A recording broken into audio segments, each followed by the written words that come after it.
मध्य प्रदेशमध्ये असलेले गाव कालीमाटी या गावाला पक्का रस्ता नव्हता.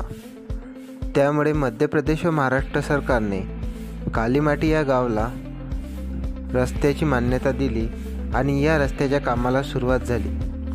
रस्त्याचे काम आटोपण्यात आले आहे. सदर काम मुख्यमंत्री ग्रामीण सडक योजनेअंतर्गत करण्यात आले आहे, परंतु काम हे व्यवस्थितरित्या झाले नसल्याचे कळत आहे.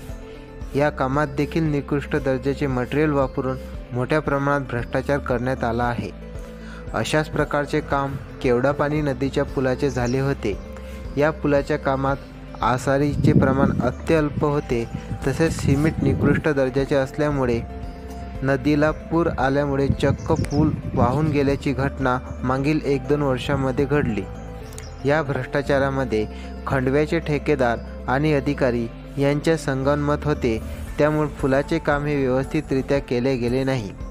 आता पुन्हा केवडापानी तसेच महादेव कोरकू यांच्या शेताजवळ पूल तयार झाला आहे, तरी पण पुलाचे काम एस्टिमेटनुसार न करता पुलाचे काम मजबूत केले गेले नाही.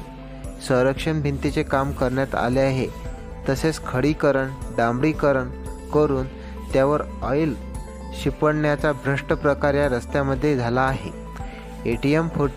फोर्टियम टाकून रस्त्याची दबाई करणे आवश्यक होते, परंतु तसे न करता थातूरमातूर अरुंद रस्त्याचे काम या भ्रष्ट ठेकेदारांनी केले आहे.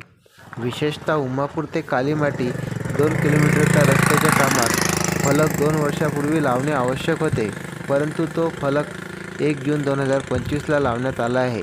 वरिष्ठ अधिकाऱ्यांनी या कामाची कसून चौकशी करणे आवश्यक आहे. जळगाव उन्नतीकरता शमीम बाप्पू देशमुख, कालीमाटी.